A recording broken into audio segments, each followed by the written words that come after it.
Gente amada, a paz, começando mais um ao vivo. Glória a Deus, já começou com moto passando atrás, não tem problema, porque o que importa é que a palavra, nossa, que a palavra de Deus vai ser pregada hoje em nome de Jesus. Gente, ouça bem, fui conversar com uma moça, não vou falar o nome e não vou falar a igreja por motivos óbvios, né? Não sou ridículo assim. Onde ela veio me contar que ela está numa igreja onde ela tem uma líder, e essa líder, ela dizia assim para ela: se você sair da minha igreja, você será amaldiçoada. Se você sair desse ministério, o diabo vai destruir a sua vida.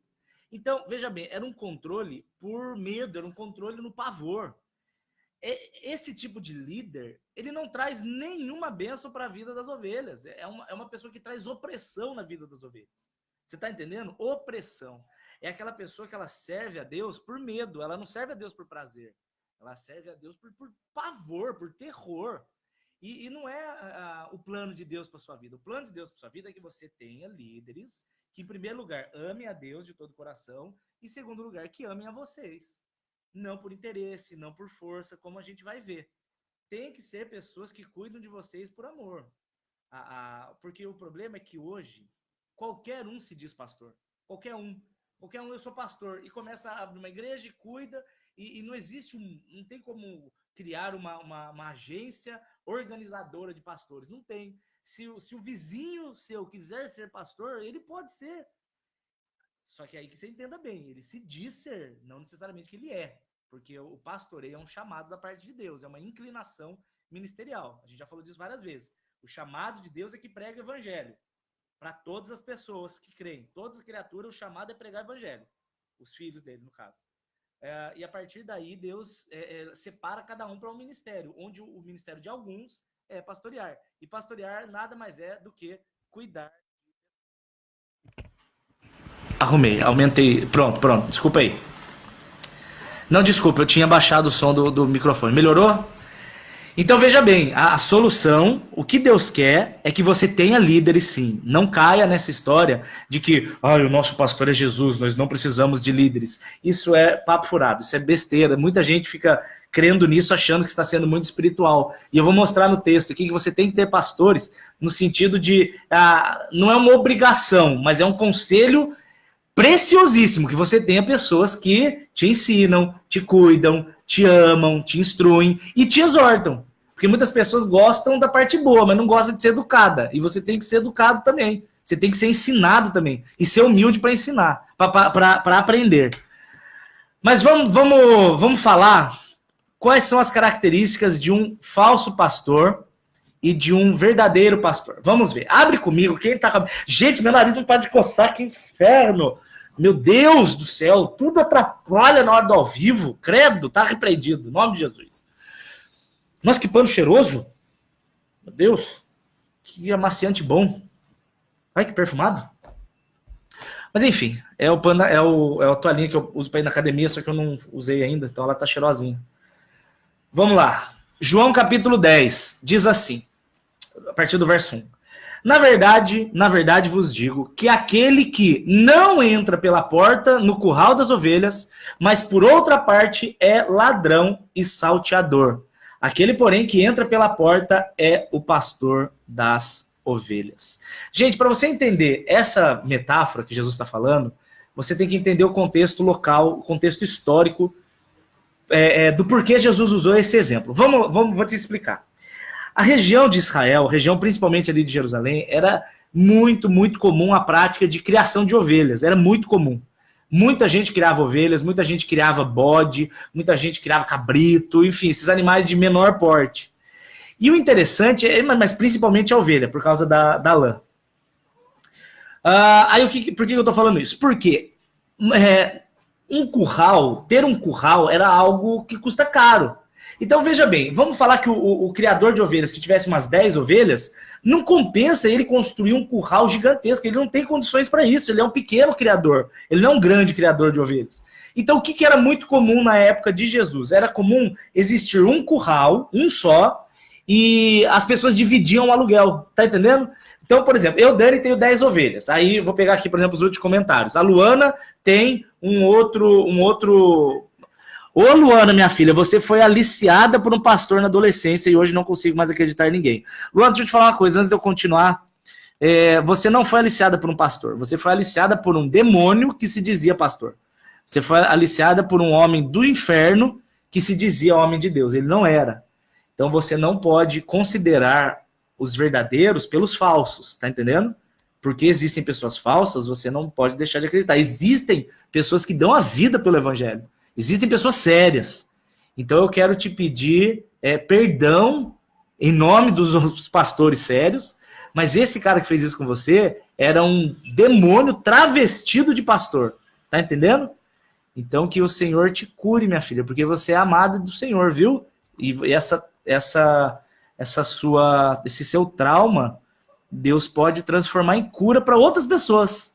Ele cura você e você passa a ser instrumento de cura para pessoas que passaram por isso.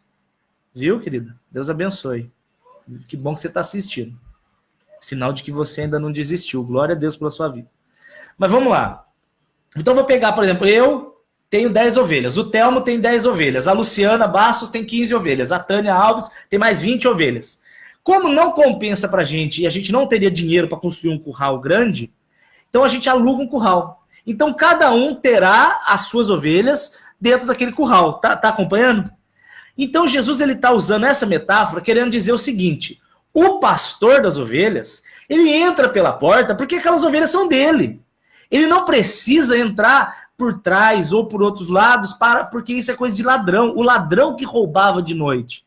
Ele está falando aqui em que sentido? Os homens de Deus, eles andam na luz. Os homens que de fato são usados pelo Espírito Santo de Deus, quando eles abrem a boca para pregar, as ovelhas reconhecem Jesus na vida dele. As pessoas reconhecem, falam, esse é um homem de Deus. Ou se é uma pregadora, essa é uma mulher de Deus. Eles reconhecem Jesus naquela pessoa. Diferentemente, são pessoas que para angariar, para agregar ovelhas para si, eles mentem, eles usam de falsas doutrinas, eles usam de falsas verdades, eles usam de heresias, mas eles usam coisas que às vezes as ovelhas querem ouvir. Então eles pegam as ovelhas que são do Senhor, eles pegam para eles. Então eles tornam aquelas ovelhas filhos do inferno. Veja bem o que o Jesus ele continua falando assim, ó. Ou seja, ao pastor verdadeiro, o porteiro abre a porta e as ovelhas ouvem a sua voz. E ele as chama pelo nome e as traz para fora. Esse verso 3 está falando exatamente o que eu acabei de falar. As ovelhas que são do Senhor, as ovelhas de fato são do Senhor, elas vão reconhecer na voz de quem está pregando, na voz de quem está ensinando, elas vão reconhecer, eis aí um homem de Deus, eis aí uma mulher de Deus. Não pelos sinais, não é pelos sinais. Jesus fala que eles ouvirão a voz. Jesus não fala... olha, peguei a mosca. Uau, tô ninja. Eles reconhecerão, a ovelha de verdade conhece o pastor pela voz, é pelas palavras, é pelo ensino, não é pelos sinais e maravilhas. Não vai atrás de quem só tem sinais e maravilhas. Isso é coisa do diabo. Lembra de Mateus capítulo 7, quando Jesus fala que no último dia muitos chegarão para ele e falar, Senhor, Senhor, mas no seu nome fizemos maravilhas, expulsamos demônios e fizemos muitos milagres. E ele fala, eu nunca tive parte com vocês. Então sinal e maravilha não é prova de que Deus está naquele negócio. Qual é o sinal de que Deus está no negócio? No negócio que eu digo, naquela causa. Qual é o sinal de que aquele pastor é um homem de Deus? O primeiro de todos os sinais é um homem firmado nas Escrituras. Ou a tua igreja prega a Bíblia, ou a tua igreja está brincando de ser igreja. Então, a primeira coisa de tudo, ouve a voz do pastor. Ele ouve a voz. Quando eu estou pregando aqui para vocês, eu faço questão de sempre estar baseado nos textos. Se você parar para prestar atenção, 90% das minhas pregações são expositivas. O que é uma pregação expositiva? Eu vou lendo verso por verso e vou falando com vocês. Isso é uma pregação pautada na palavra. E o risco de heresia é mínimo quando você faz assim. Verso 4. Quando ele tira as ovelhas para fora, vai adiante delas. E as ovelhas a seguem, porque reconhecem a sua voz. Gente, Jesus não te chama para te abandonar, meu Deus do céu. Quando Jesus te chama para fora, é sinal de que Jesus quer te tirar do escuro para o reino de luz. Ele quer te tirar das trevas para andar no reino do Filho do amor. Ele quer tirar você daquele mundo de engano, de pecado, de nojeira, de traumas. Ele quer te tirar daquilo e te trazer para a maravilhosa luz dele. Só que ele não te tira e te abandona, ele tira você e a Bíblia diz que ele vai à frente. Por que o pastor ia à frente das ovelhas? Porque ele ia reconhecer no caminho, para ver se tem lobo, por onde essa ovelha pode passar, por onde ela pode caminhar. Aqui não tem inimigo, aqui não tem bandido, aqui não tem lobo. Jesus Cristo vai à frente dos filhos, cuidando do caminho. Não é Maria que passa à frente, não é o pastor que passa à frente, não é um santo que passa à frente, é o próprio Jesus Cristo que está à nossa frente, nos guardando, nos protegendo, nos livrando. Gente, dê glória ao nome de Jesus por isso. Glória ao teu nome, Jesus. Obrigado. Meu Deus, que amor é esse? Ele nos salva, nos perdoa, nos purifica, nos limpa, nos aceita, nos chama de filho e ainda vai na frente, cuidando. Eu te amo, Jesus, demais. O Senhor é, meu Deus.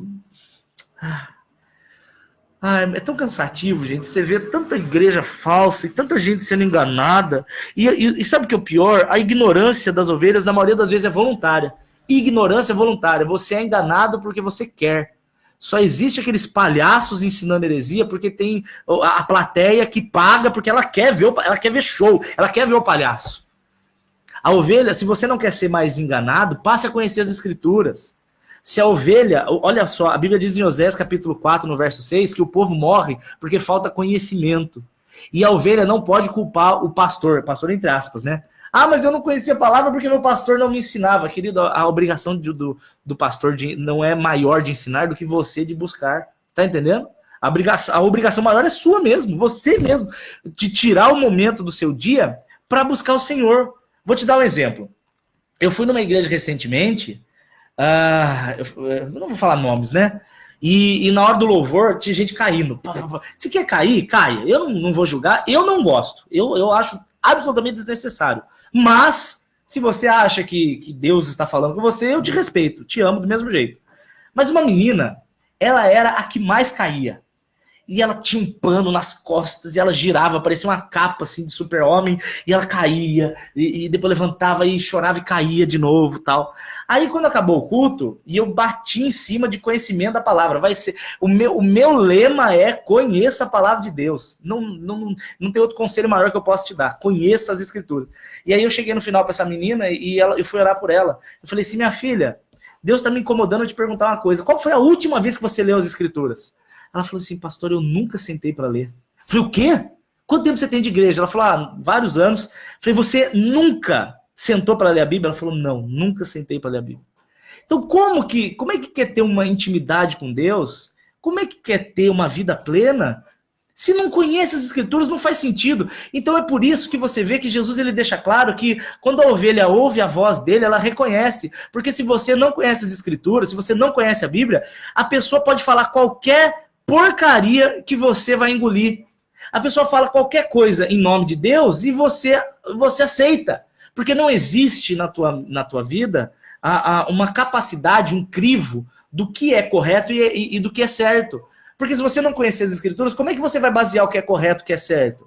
Como é que você vai ter base para falar isso que ele está falando é de Deus, ou isso que ele está falando não é de Deus? Então o conhecimento das escrituras é absolutamente necessário o conhecimento das escrituras. Aí Jesus continua falando assim, verso 5. De modo algum seguirão os estranhos, fugirão deles, porque não reconhecem a voz dos estranhos. Tá vendo o que Jesus está falando? A ovelha não vai atrás de quem prega besteira. A ovelha só vai atrás de quem prega besteira se ela não reconhecer que aquilo é uma besteira. E para ela saber que aquilo é uma besteira, ela precisa examinar segundo as escrituras. Verso 6. Jesus dizia essa parábola, mas eles não entenderam o que dizia. Tornou Jesus, pois, a dizer: em verdade vos digo, eu sou a porta. Todos os que vieram antes de mim são ladrões e salteadores, e as ovelhas não os ouviram. O que Jesus está querendo dizer é o seguinte: não existe outro caminho pelo qual importa que vocês sejam salvos. Não existe, gente, não existe salvação fora de Jesus Cristo. Jesus Cristo não é só mais um. Ah, é mais um. Eu vou na cartomante e vou em Jesus. Eu creio em horóscopo e creio em Jesus. Eu faço macumba e creio em Jesus. Eu faço rituais e creio em Jesus. Eu creio no espiritismo e creio em Jesus. Eu creio nas tradições e creio em Jesus. Esquece. Jesus Cristo, ele é o caminho, ele é a verdade, ele é a vida. Tudo o que vem fora de Jesus, tradição humana, rejeite. Fique nas escrituras, fique na palavra, fique na correta interpretação dos textos. Ai, Dani, mas tem tantas interpretações. Mentira. Se você seguir a hermenêutica bíblica, você vai entender que... O que é hermenêutica? Só para você entender. Vou falar, por exemplo, tem gente que diz que o espiritismo é coisa de crente. Vamos falar. Ah, o espiritismo é bíblico. Mentira. Não é uma doutrina bíblica. Você vai ver vários textos falando disso. O mais descarado dele é Hebreus 9, 27. Hebreus 9, 27 diz assim: ao homem está dado o direito de morrer uma só vez, vindo então o juízo. Aí você já anula de fato, de vez. Puf. Então, uma doutrina que exista um texto, um versículo só, que diga o contrário, aquela doutrina já tem que ser rejeitada. Porque a doutrina, para ser bíblica, ela tem que passar pela hermenêutica. O que é hermenêutica? Todos os textos da Bíblia têm que concordar com aquilo que está sendo dito. Por exemplo, quando eu digo para vocês que Jesus Cristo é o Senhor, não vai ter nenhum texto dizendo o contrário. Logo, isso é uma doutrina válida, que Jesus Cristo é o Senhor. Se eu disser para você que o único jeito de você ser salvo é através de Jesus Cristo, isso é bíblico. Por quê? Porque toda a hermenêutica bíblica aponta para Jesus como sendo o Senhor e Salvador. Então não vai ter nenhum texto dizendo o contrário. Você está entendendo? Se algum texto diz o contrário, aquela doutrina não é bíblica, é herege. E de heresia você tem que fugir. Tá entendendo? Então, o que Jesus está falando? Que todos os que vieram antes dele dizendo ser o caminho e os que vierem depois também estão errados. Jesus é o caminho. Ele é o caminho. Jesus, ele é o único modo de se achegar a Deus. Porque, veja bem, o ser humano ele é pecador demais, ele é sujo demais. Não tem como o impuro ter comunhão com o puro. O que aconteceu? O impuro se fez puro para purificar os impuros e tornar os impuros puros para conseguirem conviver com o puro. Eu vou falar de novo. Os impuros não têm comunhão com o puro. Mas para que eles tenham, o puro se fez impuro e purificou os impuros, transformando os impuros em puros. Jesus Cristo morreu conosco, aniquilando o pecado, aniquilando as nossas dívidas, as nossas transgressões e trazendo à tona filhos. Jesus morre com a criatura e ressuscita com os filhos. Por isso eu tenho acesso ao Pai, porque Jesus Cristo me torna filho. A Bíblia chama isso de justificação. Justificados, pois, mediante a fé, nós temos paz para com Deus. Romanos 5, 1. Então, Jesus ele é o caminho que nos purifica, que nos leva à presença do Senhor. E ele continua falando assim: todos os que vieram antes de mim são ladrões e salteadores. Verso 9: eu sou a porta. Quem entrar por mim, salvar-se-á. Entrará, sairá e encontrará pastagens. Por que pastagens? Porque Jesus está fazendo uma comparação com a necessidade que uma ovelha tem. A ovelha tem necessidade de grama, ela tem necessidade de pastagens. Então Jesus está dizendo para as pessoas que estão ouvindo o seguinte: você tem necessidades que só em mim você as terá por satisfeita. Você, meu filho, que está me ouvindo, você não vai ser uma pessoa plena e feliz quando você tiver um emprego muito bom, ou um casamento muito bom, ou dinheiro, ou muito sexo, ou muito amor, ou enfim, muita popularidade. Você não será pleno. Você até terá um tempo de alegria, mas em breve isso te será amargo, asqueroso. Por que você acha que a depressão entre os ricos é tão comum? A depressão entre pessoas muito ricas é enorme. Por que você acha que artistas da Globo, ou artistas famosos, têm tantos problemas com drogas, com bebidas, com vícios? Vício de jogo, vocês não fazem ideia da quantidade de ricos que são viciados em jogo. Por quê? Porque eles perderam o prazer na vida, eles não têm contentamento, porque eles não conhecem o que de fato traz o contentamento para a nossa vida, que é a presença de Jesus. Uma pessoa plena em Jesus Cristo encontra as pastagens e ela tem aquela vida alegre, aquela vida feliz, e é o que Jesus oferece. Venha para que você tenha vida e vida em abundância. Olha só o que ele fala, tanto que é o que ele vai falar agora. Verso 10, os ladrões não vêm a não ser para roubar, matar e destruir. mas eu vim para que vocês tenham vida e uma vida abundante. Aleluia. Obrigado, Jesus. Aqui, esse texto ele é muito usado para falar sobre o diabo, né? Ele fala assim, o diabo vem para matar, roubar e destruir. Eu mesmo já falei várias vezes. Mas o contexto original não é o diabo. Ele está falando de falsos pastores. O original, você pode aplicar para o diabo? Pode, porque o diabo também veio matar, roubar e destruir. Mas este texto, a aplicação literal desse texto, Jesus quis dizer sobre os falsos pastores. Então ele está falando, os falsos pastores vêm para matar, roubar e destruir. Então agora eu quero ensinar vocês como vocês vão identificar um falso pastor. Eu falei agora sobre a questão da responsabilidade das ovelhas em ouvir a voz do Senhor, saber discernir qual é a voz do Senhor. E eu quero ler agora com vocês qual é o que identifica um falso pastor. Você já curtiu esse vídeo? Você já compartilhou? Tem que subir o coraçãozinho, eu fico feliz. E mais gente pode assistir. Eu não estou nem aí para minha popularidade, viu? Eu quero deixar isso claro diante de Deus. Deus sabe que eu não estou nem aí nessa... O Jorge entrou sem querer nessa live e perdeu razão de tanta ignorância. Ô, meu filho, vai com Deus. Que Deus te abençoe e te guarde.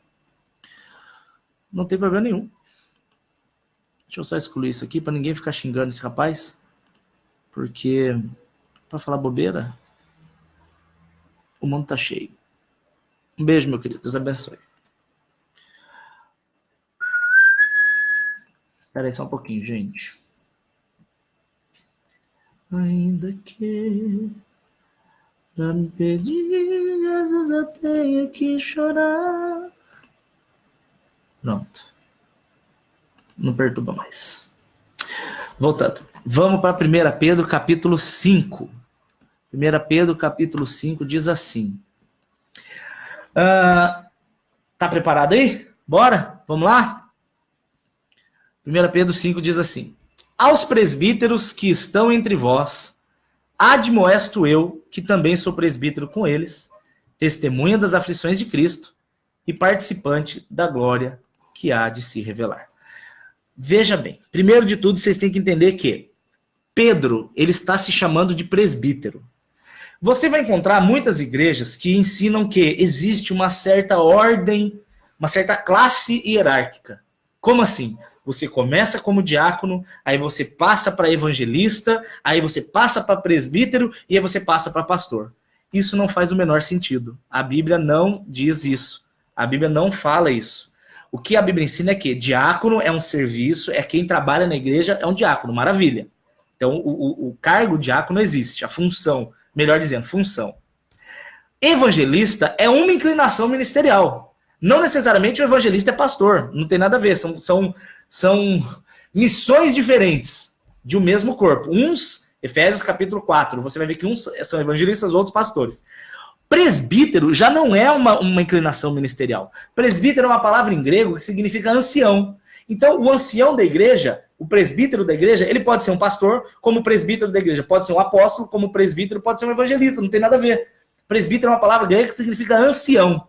Então, não existe isso que o presbítero evolui para pastor, não é um Pokémon. Ele é o Pikachu que evolui para o Raichu, não tem nada a ver. Começa como Charmander, vira Charmeleon e vai para Charizard. Não. Começa como diácono, evangelista, presbítero e pastor. Não, isso não existe. Presbíteros são os anciãos da igreja, os presbíteros. Então Pedro se coloca aqui como um presbítero. Ele fala, aos presbíteros que estão entre vós, admoesto, ou seja, puxa a orelha eu, que também sou um presbítero. Só que além de ser presbítero, sou testemunha das aflições de Cristo e participante da glória que há de ser revelada. Olha o que ele diz. Olha o que ele diz aos presbíteros. Gente, presta atenção. Olha só a função de um presbítero. Apacentem o rebanho de Deus que está no meio de vós. Primeiro de tudo, apacente o rebanho de Deus. O rebanho é de Deus. Uma vez, gente, eu fui fazer o seguro do meu carro e eu comecei a conversar com a moça que fazia o seguro e ela era muito católica. E deixa eu deixar bem claro, eu não sou evangélico, tá? Eu sou evangélico e sou católico, porque evangélico significa aquele que crê no evangelho. Eu creio e prego o evangelho. Católico é uma palavra que vem se eu não me engano, a origem é do latim, depois eu confirmo, que quer dizer universal. Não universal do Edir Macedo, que eu tô fora, mas universal no sentido de a igreja verdadeira. Eu sou católico no sentido de ser da igreja de Cristo, mas eu sou evangélico no sentido de pregar o evangelho. Mas ela era católica no sentido de seguir as tradições. E aí, o que acontece? Ela virou e falou assim para mim, Dani, eu tô impactado com as coisas que você tá falando, porque ela começou a fazer umas perguntas e eu comecei a responder um monte de coisa para ela. Aí, gente, você não acredita, ela começou a falar disso para outras pessoas, foi falando. Aí eu recebi uma ligação de um padre falando assim para mim, então você é o rapaz que está convertendo as minhas ovelhas, está tentando converter as minhas ovelhas. Gente, para tudo, porque primeira coisa, o rebanho é de Deus. Eu não sou dono de ovelha nenhuma, nenhum pastor ou padre é dono de ovelha nenhuma. As ovelhas são de Deus, Deus coloca líderes para cuidar, mas esses líderes haverão de prestar contas, eu vou falar isso já na continuação do texto. Então, primeiro, para você passar a entender o que é um falso pastor, é pastor possessivo, no sentido dele achar que ele é o dono das ovelhas. Se ele acha que ele é o dono das ovelhas, ele já está muito errado. As ovelhas não são dele, nós não temos essa posse. As ovelhas são de Deus. O texto aqui diz, as ovelhas são rebanho de Deus, que está no meio de vós. Agora olha o que ele diz, cuidando do rebanho, não com força, mas voluntariamente. O que significa isso? Não é colocando medo nas ovelhas. Medo nas ovelhas, do tipo, se você sair da minha igreja, você está amaldiçoado. Se você não der o dízimo, o devorador vai destruir você. Deixa eu falar uma coisa bem rápida para você. Se você dizimar e ofertar na sua igreja, você será abençoado. Isso é fato. 2 Coríntios capítulo 9 deixa muito claro que aquele que semeia pouco, colhe pouco. Aquele que semeia muito, colhe muito. Ponto. Aquele que faz isso com alegria. Porém, não existe, está errado uma pessoa colocar Malaquias no contexto da igreja, no sentido da punição, caso não haja o dízimo, vem o devorador. Gente, o devorador, de acordo com Joel capítulo 2, é um gafanhoto, não é um diabo. As pessoas falam que o devorador é o diabo. Mentira. O dízimo repreende o devorador. Mentira. A presença do Espírito Santo repreende qualquer demônio na sua vida. O dízimo, quem abençoa com o dízimo... Eu não gosto de falar dízimo, eu gosto de falar quem quer ofertar 10%, porque a ideia do dízimo está presa à lei de Israel. Aí você vira e fala, é só bem rápido. Não, Dani, mas o dízimo foi dado por Abraão, Melquisedeque e Jacó. Gente, eles não deram o dízimo da lei, eles deram uma oferta de 10%. O dízimo da lei é diferente, o dízimo da lei era algo obrigatório, o judeu tinha que dar o dízimo para sustentar os levitas, era uma lei. Abraão e Jacó não fizeram por lei, eles fizeram voluntariamente, a lei existia, a punição era sobre a lei de Moisés, tá entendendo? Hoje, se você quiser abençoar, você será abençoado, mas se você não quiser abençoar, você não será amaldiçoado. É isso que eu quero te dizer. Essa é a verdade. Qualquer pessoa que disser diferente disso, está mentindo para você. Isso que eu estou te falando é o bíblico, é o correto. Aí tem gente que vira e fala assim, então nós temos que rasgar Malaquias da Bíblia. Não, meu querido, não misture as promessas de Deus com a lei. A lei não faz sentido para a igreja, mas as promessas são para os filhos. Não tem nada a ver uma coisa com a outra. Você vai ver Gálatas capítulo 3, dizendo que as promessas feitas a Abraão foram para Abraão e o seu descendente, que é Cristo.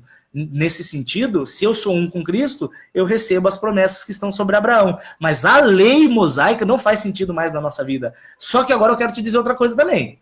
Se você faz parte de uma igreja, se você toma água na igreja, você usa o papel higiênico para limpar o bumbum quando você vai na igreja, você usa a cadeira, ar-condicionado, a eletricidade, o telão, os instrumentos, e você não abençoa, você está sendo mau caráter. Porque você está querendo usufruir daquilo que você não participa para ter. Tá entendendo? Você está esperando que os seus irmãos desembolsem para manter aquilo que você usufrui. Que horror. Não, meu filho, tá na hora de mudar isso aí. Então, tá na hora de abençoar. Tem que abençoar. Vamos lá. Isso não tem nada a ver com abençoar pessoas. E eu não estou falando isso para trazer a sardinha para o meu lado. Eu estou trazendo isso porque o próprio Jesus Lucas capítulo 8, Jesus vivia de ofertas. Então, abençoar alguém para sustentar a obra eu não vou falar que é obrigatório, mas cara, você tem que fazer isso. Você tem que abençoar para que pessoas possam continuar sobrevivendo à obra. Você quer usufruir e não quer abençoar? Não faz sentido. Jesus era mantido por ofertas, os discípulos eram. Paulo era, quando não era possível, ele trabalhava, mas na maioria das vezes ele era. Veja o próprio texto de 2 Coríntios 9, é Paulo pedindo para a igreja uma oferta para os irmãos da Macedônia. Então não tem o menor problema isso. Mas não amaldiçoe as ovelhas que não fazem. Você está entendendo? Enfim, não tem mais o que falar, está muito claro.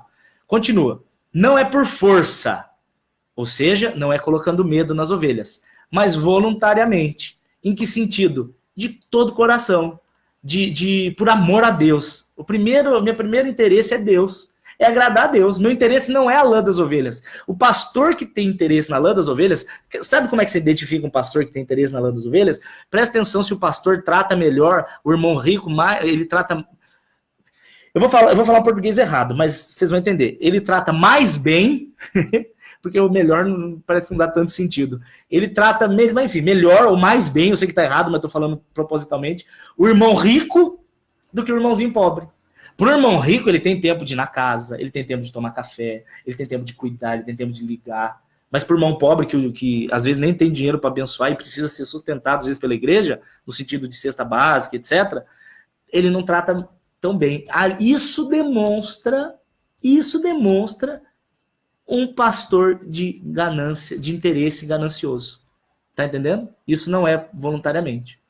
Tanto que ele fala, continua no verso 2, não pode cuidar das ovelhas por torpe ganância, mas de um ânimo pronto, ou seja, sabendo o que está fazendo para Deus. Então, a função de quem prega é fazer para Deus. E a função de quem ouve é cuidar de quem prega para ele. Simples assim. Você vai ver isso em Gálatas 6. Gálatas 6,6 ele fala que vocês abençoem e aumentem a semente daquele que vos instrui. Simples assim. Então tem cuidado dos dois lados. Mas não apelando. Tipo, me abençoe, que Deus vai abrir as portas do céu para você. Gente, a Bíblia diz que aquele que abençoa é abençoado, mas eu não preciso ficar usando disso para convencer as pessoas, que é o que muitos pastores fazem, demonstrando o interesse que eles têm na lã das ovelhas. Olha só o que ele continua falando. Não como tendo domínio sobre a herança. Domínio. Eu vi uma vez uma igreja onde o pastor, gente, que absurdo, para que as pessoas pudessem sair para jantar, elas tinham que pedir para o pastor se elas podiam. Então, veja bem, tem igrejas que seguem aquele padrão, se eu não me engano, começou com aquele pastor René Terranova. Se eu estiver errado, depois eu confirmo para vocês. Que é a tal não é uma doutrina, como é que eu posso dizer? É como se fosse uma política da empresa. Eles seguem os princípios do G12. O que é o G12? É o discipulado. Tá tendo discipulados. Se não for René Terranova, por favor, alguém me corrige, mas eu tenho 99% de certeza que essa ideia começou com ele, ou ele pegou de alguém.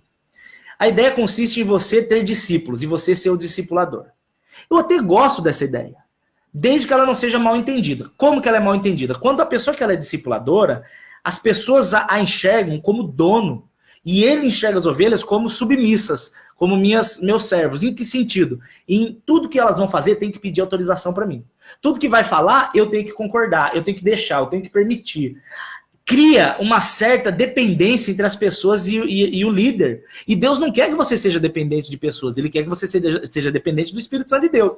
O pastor está lá para ensinar, para aconselhar, para cuidar, sim, mas ele não pode entrar no meio da relação entre a pessoa e o Espírito Santo de Deus. Então, por exemplo, a pessoa tem que vir para mim e perguntar, pastor, você acha que eu devo comprar aquele carro? Você acha que eu devo comprar aquela casa? Uma coisa é eu aconselhar. Irmão, vamos conversar. Você vai se colocar numa dívida que você não tem como pagar? Você tem necessidade disso agora? Você tem certeza? Vai dar?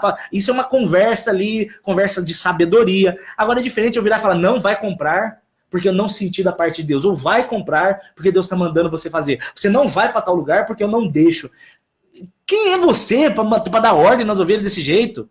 Quem é você para querer, sabe, decidir o que a ovelha vai fazer da vida? Deus não te colocou como dono. E é isso que Pedro está falando aqui, ó. Não tendo domínio sobre a herança de Deus. Não é para você dominar ninguém. Então, colocar medo, colocar, quer ver? Um exemplo de domínio. Se você não fizer o que ele fala, você está sob maldição. Aí a ovelha trava. Meu Deus, o pastor disse que eu vou ser amaldiçoado. Isso é um absurdo. E, continuando o texto, ele diz assim, meu olho está falhando, gente. Está muito claro essa luz, vou diminuir. Achei. Não tendo domínio, verso 3. Mas servindo de exemplo. O pastor, ele não é chefe. Ele é um líder. O chefe é aquele que manda. É aquele que dá as ordens. É aquele que quer ficar dominando. O líder é aquele que dá a vida junto. Lembra que Jesus falou? Que o bom pastor dá a vida pelas ovelhas? No sentido de dar o exemplo. Eu conheço pastor que, por exemplo, vai ter algum evento, ele só fica sentado dando ordem. Ele não ajuda, ele não participa, ele não bota a mão na massa. Eu vou agora honrar o meu pastor, o pastor Itamar. Eu admiro muito ele, porque, rapaz, é impressionante. Nesse sentido de dar a vida pelas ovelhas, no sentido de trabalhar e dar o exemplo, eu nunca vi alguém igual. Meu Deus, vai ter pizza, ele é o primeiro a estar lá fazendo massa. Vai ter que arrumar a igreja, ele é o primeiro a estar lá aspirando. Vai ter não sei o que o culto, ele é o primeiro a arrumar a cadeira. Então, nisso, ele me serve de exemplo, nesse sentido. Em especial nesse sentido de ser exemplo. Ser exemplo. Então, você quer que as pessoas façam, você tem que ser o primeiro a fazer. O pastor, ele tem que ser reconhecido como um homem que anda como Jesus. Mas veja bem, entendam, eu sou o pastor Daniel, mas eu sou ser humano. Então eu posso errar. Tem dia que eu tô triste, tem dia que eu quero brigar, tem dia que eu tenho dor de barriga, tem dia que eu tenho dor de cabeça, tem dia que eu brigo com a minha esposa, tem dia que eu não acordo bem. Porque apesar de ser pastor, eu sou um ser humano, não sei se vocês sabem disso, mas os pastores também são seres humanos, eles também se entristecem, eles também se cansam, eles também ficam tristes, tá entendendo? Então, nesse sentido, você não os olhe como super-heróis, super-heróis. Não olhe eles como super-heróis. Mas do outro lado, o pastor tem sim que buscar dar exemplo e bom testemunho para os irmãos. E aí ele termina dizendo assim, que quando então aparecer o sumo pastor, veja bem, porque eu estou dizendo que existem pessoas que dizem que não existe pastor. Tá errado ter pastor, porque pastor é um só, é Cristo. Não fala bobeira, filho. Deus colocou alguns como pastores, sim, para cuidar das ovelhas, para dar exemplo às ovelhas, para amar as ovelhas, para dar vida pelas ovelhas. Mas então, um dia virá o sumo pastor para nos resgatar e nos levar para a glória. Ele está falando aqui da volta de Cristo e do arrebatamento. Só como citação, que eu tenho que terminar esse ao vivo, já está longo, Hebreus capítulo 13 diz sobre os pastores, que ele está falando assim, orem pelos seus pastores, amem os seus pastores, cuidem dos seus pastores, pois eles haverão de dar contas a Deus sobre vós. Eu, Dani, agora, trazendo com toda a humildade, Deus me colocou muita gente nas mãos no sentido de responsabilidade de pregar para vocês. Agora, por exemplo, tem 103 pessoas ao vivo. Muita gente vê. Então eu vou dar contas a Deus de tudo que eu falo. Vocês têm ideia de como isso é sério? Vocês têm ideia de que eu não posso chegar aqui e falar qualquer coisa sem ter certeza do que eu estou falando? Eu não posso falar qualquer coisa. O estrago de uma palavra maldita, eu não estou falando uma palavra maldita, estou falando uma palavra maldita, uma palavra mal falada.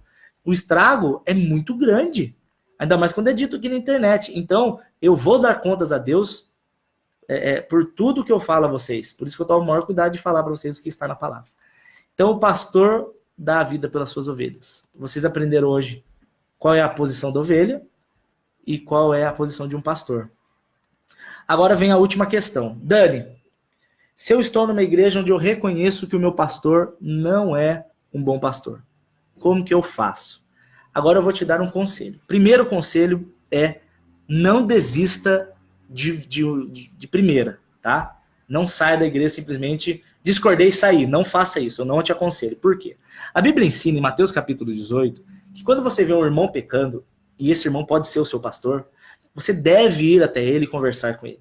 Você vai falar, pastor, eu não concordei com isso, eu não achei tal coisa certa. Se ele realmente for um homem de Deus, ele vai ser humilde para te ouvir. Porque o pastor volta para aquilo que eu te falei. Ele não é dominador, ele não pode ser dominador. E o pastor dominador é aquele que não aceita ser contrariado, ele não aceita ser confrontado. E não é um confronto com grosseria, você não vai chegar botando o dedo na cara dele, porque também, né, não é a posição da ovelha. Mas você vai chegar e falar, pastor, não entendi, não concordei. Se você perceber que ele não aceita, ele é irredutível, no sentido de ele é uma pessoa intratável, não tratável, aí eu aconselho você a sair e procurar um lugar mais honesto com as escrituras. Aí eu aconselho você a fazer isso, mas não sem antes tentar ser instrumento de Deus para falar com a pessoa. Se ele não te ouvir, a Bíblia diz para você tentar ir como uma testemunha. Se mesmo com uma testemunha ele não te ouvir, aí você traz o assunto à tona, se for algo grave. Tá? Se for alguma diferença de teologia, eu creio que vocês ali conseguem se acertar. Caso não consigam se acertar, veja se não é algo... veja se é algo que dá para conviver. Vou dar um exemplo. Vou dar um exemplo bem por cima. A minha igreja tem um costume que eu não gosto. E eles sabem disso. O óleo de unção, a Bíblia diz em Tiago, capítulo 5, que aquele óleo é para cura. É óleo para cura. Ele não diz para usar o óleo para qualquer outra coisa, a não ser cura. Na minha igreja, eles usam na hora de orar pelas ofertas. Ele unge a mão. Eles sabem que eu não gosto. Então, quando eu vou orar pelas pessoas que vão ofertar, eu não passo aquele óleo. Mas eu sei que os outros passam. Isso é aquela diferença doutrinária que é suportável. Isso aí não vai mudar nada. Eu não entendo biblicamente, não vejo nenhum ensino para que se use óleo para ofertas. Mas eu vejo óleo para unção de cura. Mas se isso não é algo que vai me... Ai, meu Deus, vou sair dessa igreja por isso. Diferentemente, se tivesse uma pregação de heresia muito grande. Aí eu sairia. Vocês estão entendendo? Então você tem que analisar nesse contexto. Se compensa você estar lá para tentar conversar, se você pode não se importar com aquilo, ou se é algo tão grave ao ponto de você sair. Mas meu conselho, não fique desigrejado. Não fique.